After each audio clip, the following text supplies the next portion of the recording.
Do Indian women want beta males? One Indian woman says yes. I disagree. Well, what do you know? This is a wonderful article I came across, and I thought it had 1,500 shares, so I thought, oh, well, I may as well talk about this because it's funny. But basically, feminism has arrived in India and is trying to feminize Indian men. So to all our Indian bros out there, don't give up the moustaches. In fact, wear the moustaches even harder, bigger, thicker, longer. You moustache your way out of this nonsense, because this is Western foreign import that's coming to basically demasculinize you. Don't accept it. You don't have to accept it. Don't accept it, right?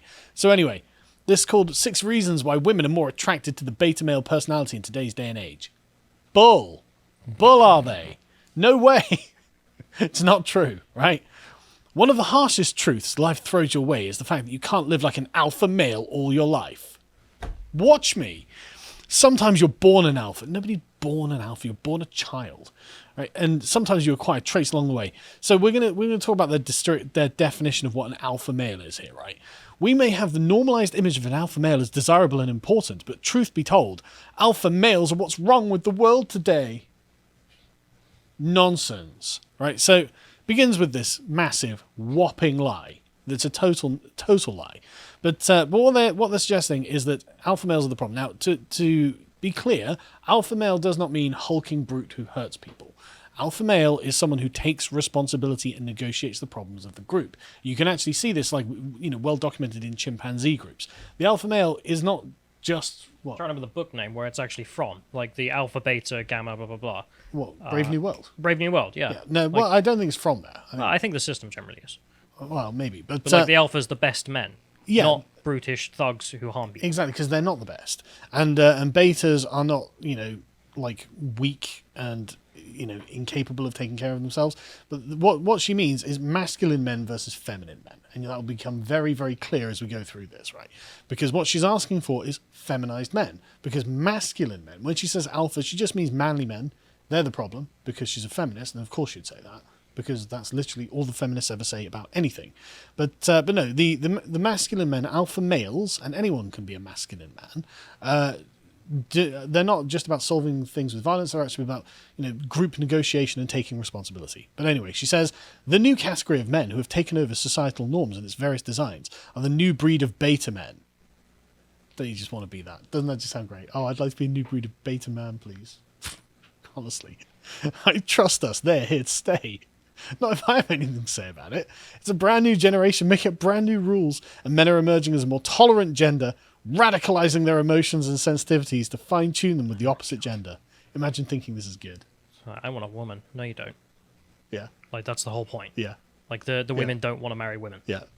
Never take advice from a feminist on what a man should be, because they're literally anti-male. No, we're not talking about gym boys who can bench press twice their bodily weight to impress women. Hang on a second. Why does that impress women? Why? Why is it women are impressed with men who can bench press twice their weight? Why is that an impressive thing? Because women like that kind of thing. Because women know that that sort of person will be able to take responsibility and protect them. Hate to say it, but, biology is real. Unless they're talking about the people who are obsessed with that sort of thing. Nah, they're not talking about that. Instead, we're talking about men who have a more holistic approach towards life, and while they might lack the sensibilities to confront situations outrightly, here we go, not taking responsibility, not standing up for themselves, the new age men are more careful in the way they carry themselves. They think twice before making any impulsive decisions in order to take the right ones. That's not what a beta male is. Beta males are weak morally and physically and do not take responsibility for themselves and do not stand up for themselves and the people that they love. They're not masculine men. That's the problem. Women nowadays seek men who are more rational with their emotions. Rational with their emotions. Rational with their irrationality. That's not what you want. That's not what anyone wants. No woman wants a man who's not passionate about something. Imagine being married to John Major, Edwina Curry. Nobody wants that. Anyway, while the bad boy image may work for some men, it really works for the women, doesn't it? So women actually love to settle in with someone who is more upfront about his feelings, reliable and emotionally present, and that's something the alpha male really can't connect with. It's just really? Really? So you're fantasizing about that guy, are you? You're not fantasizing about that guy. If that were the case, why aren't they lighting up the dating apps? Why are the women going for the guys who are like hulking with tattoos?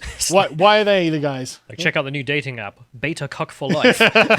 Exactly. Now available in Hindi. Sorry, it's just nonsense, and she's lying to you guys. Anyway, after the Me Too movement, the men who are utmost in solidarity and understood the challenges women went through their entire life, and now the new hand-picked generation of role models. Handpicked by who? This is how Anthony Fauci becomes the sexiest man alive. What we're talking about here, as I said, is the difference between masculine and feminine men. Do not be a feminine man, right? So let's get on to the things. Number 1, beta males are in tune with their emotions. You in tune with your emotions, Callum? I don't even know what that means. No, exactly. Emotions. I don't even have emotions. I'm just angry all the time. Sorry, I'm an alpha male. Angron. Don't get us wrong. Alpha males have emotions too, but they don't show them as valiantly as they should. Oh, valiantly? Imagine calling a beta male valiant. It's literally the opposite. Showing a certain emotion is not a mark of weakness, depends time and place. Instead, it shows that you're a human and normalcy prevails in your cognition. Like an alpha male is just stupid knuckle druggers. Ooh, no cognition. While the alpha may not understand this, see, too stupid, you can't understand. He's dumb. The beta understands this fairly well.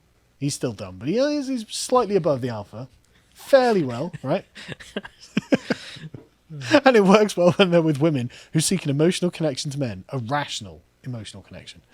Instead of emotional unavailability from a stark alpha male, which he's mostly conditioned to from the beginning. I love that she's talking about the alpha male like he's a chimp.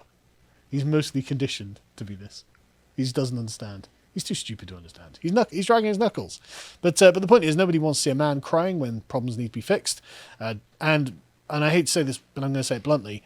Don't ask for a woman's opinion on how a man should manage his emotions. Ask your dad. Your dad will tell you right. They are going to give you the perspective, and when I say a woman, I mean a feminist, really. They're going to give you the perspective of a woman and not a man, and they're just going to give you their own perspective, not one that is actually going to be good for you. Number 2, beta males are reliable and trustworthy. They're the opposite. That's right. They are. By definition. Yep. Well. It's an inherent quality. If you are one, you will realize that you're always someone people, mostly your women friends, rely on, and they might not realize this now, but this is exactly the quality a woman seeks in a life partner. While we are not discarding alpha traits of reasonable reliability and trust, but they will not try hard and mostly succumb to emotional pressure and disappear as they feel trapped. No, that's what a beta male does. It's the exact opposite. A beta male, though, will stay till the end and can be relied upon with life even. No. The beta male can't be relied upon, especially when the going gets tough. Then the beta male runs away, which is proven by the next point. Number 3. Beta males are not competitive or feel threatened. Of course they don't. If you're not competitive, you can't be threatened by anything because you're not going to compete for anything. Threaten me, I'm going to run, mate. Good luck. Have whatever I've got. Take it. It's yours because Also, I'm not going to compete. If you're not competitive, you won't get anything. No. So they have nothing to take. So why would you feel threatened? Joke's on you. You can't take anything from me because I don't have anything. Checkmate. Beta boys, I love the way she describes them as boys, Yeah.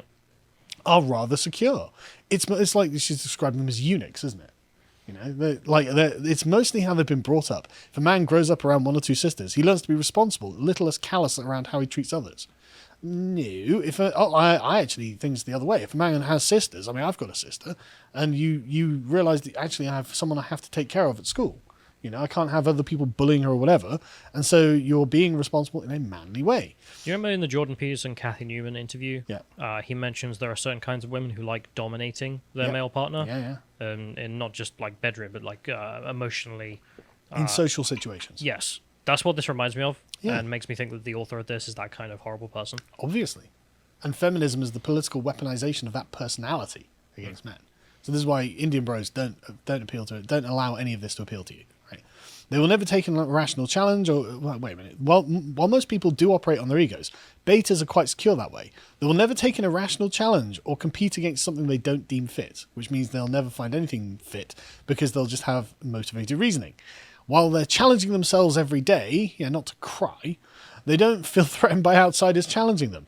They're calm in their perspective and approach. Yeah, it means non-masculine. Non-competitive means non-masculine. And I don't think that's attractive to women. And nobody wants some sort of limp-wristed soy drinker who's not going to stand up for himself. Look at it. Just look at it. Kind of want to bully him looking at you, don't you? I mean, at least if I'm dating his sister, I'm not going to have to be worried about him. Anyway, number 4. Beta males are quiet, yes, yet confident. I think they're just quiet. Because if they're not quiet, they're going to get beaten up. Don't think beta men are boring. Oh, why do you have to even say that? They may be introverts, but they're interesting to the core. And once they dabble in a conversation, they're quite confident in how they carry it forward. Fiction. They don't hide their... So what is this cope? Yeah, I know, this massive cope. Like, they're sometimes confident in the conversation. It's like, well, just be confident. Yeah. You don't even have to say that. Anyway, they don't hide their insecurities behind a garb of arrogance like alpha males do. They're quite comfortable in their skin, are they, though? In fact, they don't even need lessons on approaching women. That's because they don't. Women approach them naturally. Oh, do they? Do they? Because they attract women with their confident demeanour, really. I suppose it's easy to be confident if you've got nothing to lose and you're not going to compete with anyone for anything. This much rationalisation, as you said, though, is a giant cope. Everyone can see through it. Nobody wants this. They're not arrogant because they don't want to get clocked. That's why. As Peterson points out, masculine interactions always carry underneath them a threat of violence. It's just a truism, and they're not going to engage in it, and so they don't have to be afraid of anything. They don't have to be worried about anything. Anyway, number 5, beta males are respectful. Well, of course they are. If they're not prepared to fight for anything, they're going to be respectful, because otherwise they're going to get whacked, aren't they? But anyway, just speeding on through this because it's a bit boring. But the point is, they say they're always more respectful of women and will never disrespect one no matter what. Really? I respect women. Really? Like the male feminist trope is not of a woman respecter, it's of a woman hater who's trying to sneak his way in and pretend, and then when things don't go as he is told they go, that you get the sort of like incel rage coming out of them. You know, the sort of anger. No, you should do this. They turn out to be abusers. Yes, and they turn out to be abusers. But again, women have no interest in dating this kind of feminized form of man, so don't follow it. And number 6, beta males make the best fathers.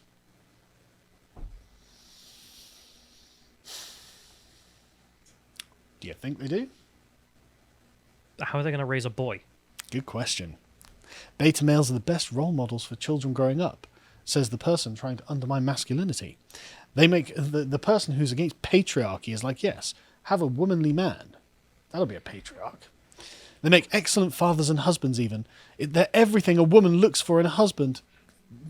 I mean, like John's just sniggering in the corner because this is such obvious bull. A beta male will teach his son how to respect women and stand up for them. They're not going to stand up for anything because they're not competitive. He will teach him to solve issues with rationality while using the right perspective. He will teach him to be naturally confident and never arrogant, and teach him to be open with his emotions so he can communicate better and have a good understanding of the world around him. Categorically false on every count. Masculine fathers raise masculine sons who know their place and do what is expected of them. Feminine boys don't have a successful life path. That's the problem that they have. And as John points out, the beta gets beaten up by his son's bully. It's true. But the point is, like, there's a reason that masculinity exists, and that's because most women are responsive to it. And so if you raise your son to be masculine, he has a good chance also of... men. Men are also responsive to masculinity. Yeah, but I'm talking specifically... Not on a sexual ground, obviously. Well, that's the point. I'm specifically talking about the successful life path to forming a family and having children of their own, and dying as the sort of happy old grandparent with a bunch of kids, right? A bunch of grandkids. Like that's a life path that the average man can succeed in reliably if these general rules of masculinity are followed and they're set as they are, because women respond positively to them. Women like that, and so this is what you should be trying to instill in your children, and not be the least trustworthy man in the room who's going to flee at the first sign of trouble. Gad Sad calls these people sneaky effers. The deceptive, untrustworthy types who do not think highly of themselves and their own personal reputations and just collapse at the first sign of trouble, and will probably end up getting bullied by their own children. Right? This is not what you want. They are not trustworthy. They are not worth propagating. And of course, it's only feminists who would try and promote this. And so Indian men, do not fall for this Western feminist nonsense. Do not follow this advice. Raise your sons as your fathers raised you, and they'll be just fine. If you enjoyed that segment from the podcast The Lotus Eaters, you can go to lotuseaters.com to get access to the full premium content we have on the site. Yeah, we've got some really good stuff. Like podcasts, we can't really put up on YouTube or other public domains because we're dealing with sensitive subjects and we don't want to be misconstrued in what we're saying here.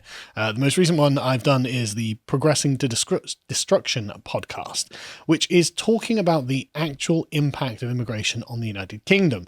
There are lots of progressive arguments on how the ethnic diversity of the restaurants that you're enjoying has nothing but positive results for the United Kingdom, and that's not true, and we can actually see some of the consequences of this. And so I go through that in detail. We also have our regular series, such as the Epochs of the Lotus Eaters, where we talk about history, myself and Bodade.